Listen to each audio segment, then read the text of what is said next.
Bismillahirrahmanirrahim. Assalamualaikum warahmatullahi wabarakatuh. Waalaikumsalam. Alhamdulillah, hamdulillah wa alamin, hamdan na'imin, hamdan syakirin, hamdan yuafi ni'amahu wa yukafi mazidah. Ya Rabbana lakal hamdu kama yanbaghi li jalali wajhikal karim wa li azimi sultanik. Asyhadu an la ilaha illallah wahdahu la syarikalah wa asyhadu anna nabiyyana wa Muhammadan abduhu wa rasul la nabiyya ba'dah amma ba'd. Saudara-saudara sekalian yang saya muliakan, jamaat salat zuhur di Masjid Kampus Rahmatan lil Alamin. Saya doakan insyaallah rahimakumullah, Allah selalu memberi kita rahmatnya, hidayatnya, dan makfiratnya untuk kita semua. Hari ini saya diminta untuk memberi kultum. Ini benar-benar kultum ya? Selama ini ada yang lebih nggak? 7 menit? Maksimal 5. Jadi jam 12.35 saya diminta untuk bicara tentang bagaimana implementasi rahmatan lil alamin dalam hubungan internasional. Oke, tapi saya akan memulai mungkin dari sebenarnya esensi puasa itu sendiri ya, yang setiap tahun kita didatangi oleh bulan Ramadan, dan alhamdulillah tahun ini kita bersyukur pada Allah Subhanahu wa taala kita diberi kesempatan untuk bisa berpuasa di bulan Ramadan yang penuh hikmah ini. Nah, narasi selalu setiap tahun dari tahun ke tahun tentang puasa di bulan Ramadan, tentu ada banyak ya, tapi salah satu yang paling kuatnya itu yang kita bisa dapat dari ayat perintah puasa itu sendiri, yaitu Bismillahirrahmanirrahim, kutiba alaikumussyam kama kutiba alladzina min qablikum la'allakum tattaqun. Dia narasi tentang takwa. Ada narasi yang kuat lain juga sebenarnya bahwa di bulan Ramadan ini adalah bulan di mana Allah memilih untuk menurunkan Quran. Ya, tadi malam atau kemarin malam udah malam nuzul Quran. Allah turunkan wahyunya sebagai juga pertanda kenabian Nabi Muhammad SAW. Itu narasi tentang Quran dan bulan Ramadan itu kuat sekali. Tapi saya coba sedikit, saya selalu bertanya-tanya tentang takwa sebagai gagasan dari diperintahkan puasa atau sebagai gagasan dari doktrin puasa ini. Kalau kita lihat tattaqun, la'allakum tattaqun, semoga kamu bertakwa. Tema ini tentu sudah banyak dibahas, tapi coba kita lihat apa sebenarnya yang dimaksudkan Tuhan sebagai agar kalian bertakwa. Kalau lihat dari agar kalian bertakwa, sebenarnya yang diciptakan adalah pola perilakumu, behavioral kita. Tapi kalau kita mau lihat maknanya, sesungguhnya memang mau tidak mau kita harus cek kepada tafsir ayat di ayat. Apa yang dimaksudkan? Kalau di dalam Quran, umpamanya salah satu tafsir yang cukup kuat menurut saya tentang makna takwa itu ya di surat Al-Baqarah diantaranya. Umpamanya alif lam mim dzalikal kitabul la raiba fihi hudan lil muttaqin. Tadi saya coba lihat juga di surat Al-Imran ayat 133. Ada banyak lagi beberapa surat lain saya tidak sempat mempelajari secara dalam makna itu. Tapi kalau makna tradisional yang kita sering terima adalah bahwa takwa itu kamu tunduk perintah dan tunduk pada larangannya. Artinya tunduk perintah dan tinggalkan itu larangan. Itu sebenarnya inti daripada takwa. Kalau di sini disebutkan dalil kitabur fi hudal lil muttaqin alladzina yu'minuna bil ghaib. Ada takwa dan keimanan di situ kan. Ada hubungan takwa dan keimanan. Dan tentu ada hubungan takwa dan makna dari takwa itu sendiri. Kau diperintahkan untuk menjalankan saum. Syariatnya begini-begini. Kamu tunduk. Kamu dilarang untuk meninggalkan puasa atau dilarang untuk meninggalkan pekerjaan-pekerjaan yang dilarang. Tunduk. Dilihat alladzina yu'minuna bil ghaib. Orang-orang, salah satu ciri orang bertakwa itu yang percaya kepada unseen, sesuatu yang gaib, yang tidak bisa dilihat. Ya kan? Artinya termasuk perintah. Kita bisa merasakan kehadiran Allah, tapi kita tidak bisa melihat hal-hal yang gaib. Termasuk hal-hal yang dijanjikan, umpamanya alam kubur itu seperti apa. Itu semua diceritakan di dalam kitab-kitab. Kemudian juga hari akhirat itu nantinya seperti apa, surga seperti apa, neraka seperti apa, para malaikat seperti apa, tidak ada yang bisa membayangkan. Karena semuanya unseen, itu yang disebut dengan sesuatu yang tidak bisa dilihat. Bahkan kita Nabi Muhammad SAW bisa dilihat dan disaksikan oleh para sahabatnya, tapi kita tidak. Kita termasuk orang yang mempercayai Nabi walaupun tidak berjumpa dengan beliau. Itu derajat keimanannya itu lebih tinggi tentunya karena kita bisa mempercayai beliau. Kembali kepada esensi dari tadi, hubungan antara ketakwaan dan ketundukan. Itu juga esensi daripada keimanan. Beriman kan begitu. Yang orang bertakwa itu beriman dia. Coba kita lihat lagi ayat lain di Ali Imran. Tadi saya minta saudari Fardi coba cari Quran buat saya. Ada ayat di sini, ayat Ali Imran 133 mengatakan wasari'u ila ma'firatum min rabbikum wa jannatin arduhas samawati wal ard uiddat lil muttaqin. Bersegeralah kamu untuk mendapatkan makfirah dari Tuhanmu dan memperoleh jannahnya yang luasnya itu bagaikan luas langit dan bumi. Uiddat lil muttaqin, disiapkan bagi orang-orang bertakwa. Ini kembali lagi hubungan antara ketakwaan dan keimanan. Tadi saya baru saja menyebutkan yu'minuna billahi, yu'minuna bil ghaibi wa yuqimuna sholata wa mimma razaqnahum yunfikun. Ada sholat, juga perintah sholat, kamu sholat. Saat sehat sholat. Gimana kalau sakit? Sholat. Tidak bisa berdiri, duduk. Tidak bisa duduk, berbaring. Tidak bisa berbaring dan tidak bisa menggerakkan apa-apa dengan isyarat. Jadi apa itu? Namanya perintah untuk tunduk, submission. Al-istislam namanya, li rabbil alamin. Apa hubungannya ketundukan dengan takwa? Hubungannya dengan keimanan. Hanya orang-orang yang beriman itu yang mau tunduk. No question. Ya. Ketakwaan dan ketundukan juga dengan keimanan. Termasuk keimanan yunfikuna alladzi mimma razaqnahum yunfikun.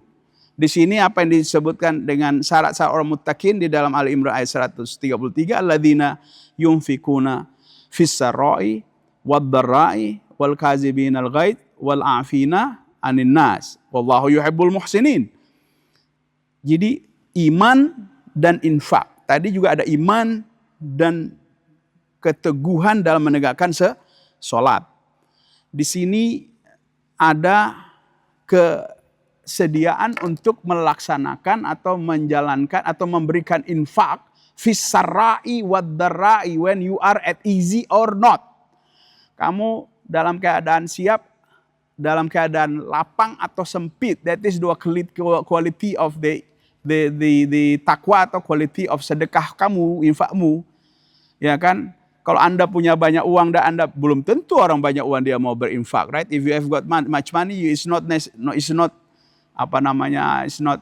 sometimes it's not also obliged you to do that. You shall still feel, uneasy, right? to spend your money. Pay alam, right? It is not easy. Even you have money, let alone if you don't have money, or you don't have property, if you don't have ownership, ya kan? Tapi di situ kualitasnya. If you don't have money, or if you are in difficult, kamu mendahulukan orang yang lain yang lebih membutuhkan, di situ kualitas. Ini kan semua syarat-syarat takwa, dan Tuhan memerintahkan puasa untuk takwa. Kalau kita lihat secara keseluruhan sistem doktrin di dalam Islam, itu adalah untuk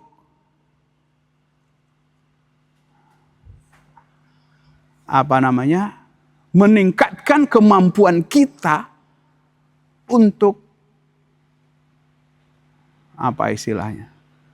untuk beriman. Improving your ability and your capacity to believe.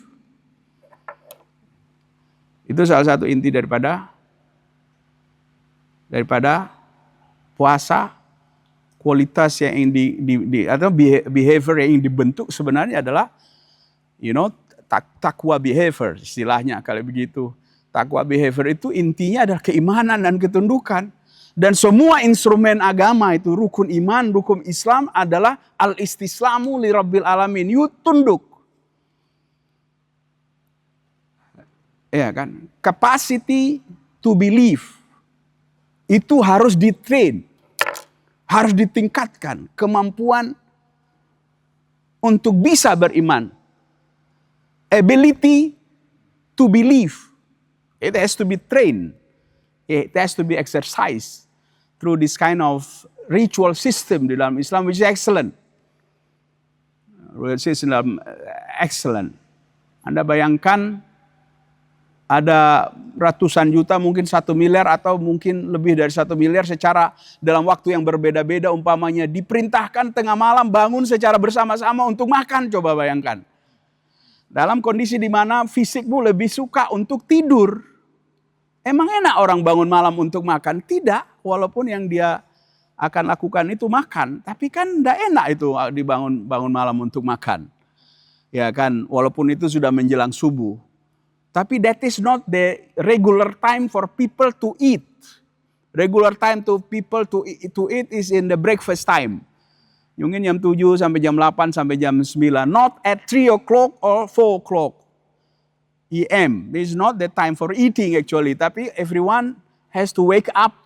And I think hundred of million people di dalam waktu yang berbeda-beda wake up dan memperlihatkan ketundukan mereka pada perintah. Itu kalau takwa itu workable, itu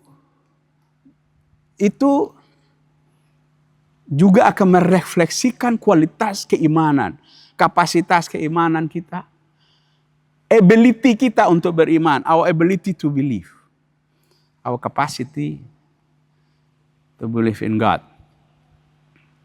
Nah, zahadat,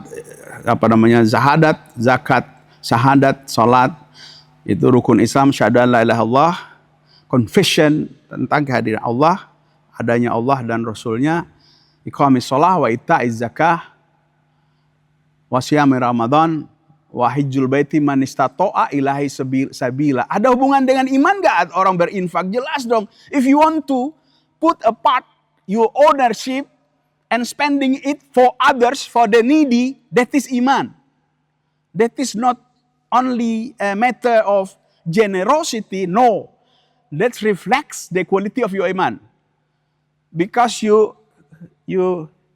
put aside your ownership, you actually have like 100 million, or even 1 million, 2 million, or even 100,000. You put it aside 50,000 to the needy, that is iman. Karena kamu bersedia, you are ready to sacrifice your ownership, your properties for the others. Mungkin orang-orang yang Anda tidak tahu. That is iman. Jadi apapun ibadah Islam, dasarnya iman. Apa kaitannya dengan yang kita bicarakan sebenarnya? Apapun dalam hubungan kita, hubungan antar bangsa, internasional, menurut saya dasarnya adalah pada ketundukan pada moral Quran. Hubungan baik dengan bukan ashiruhun nabi ma'ruf, itu ayat tentang kawin.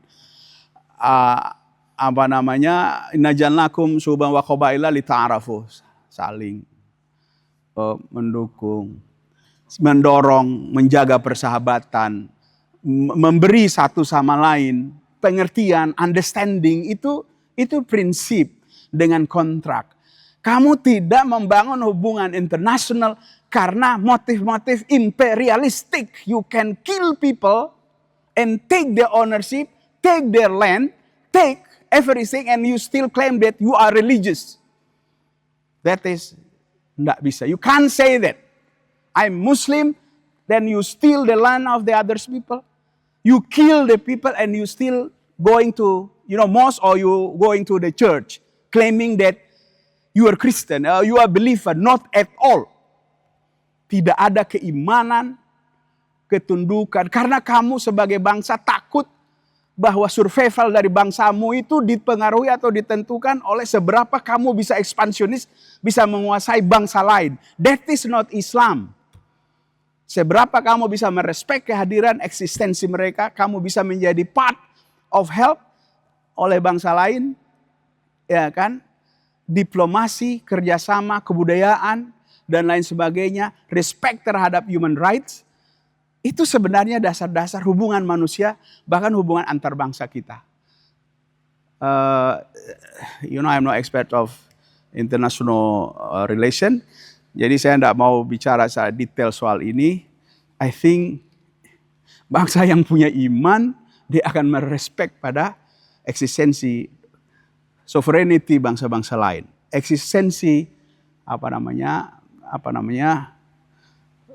bangsa-bangsa lain. Tidak dikendalikan oleh nafsumu untuk menguasai. You believe in God, tapi kamu tidak segan-segan mengambil tanah, teritori bangsa lain, kekayaannya dengan berbagai macam alasan. You lost the moral. You lost the claim to be a believer. Saya kira itu dari saya, mungkin sudah lebih dari 7 menit. I think even more than 15 minutes. Makasih atas perhatiannya. Makasih atas waktu yang diberikan kepada saya. Mudah-mudahan apa yang saya sampaikan ada manfaatnya. Wallahul muwaffiq ila aqwamit thoriq. Wassalamualaikum warahmatullahi wabarakatuh.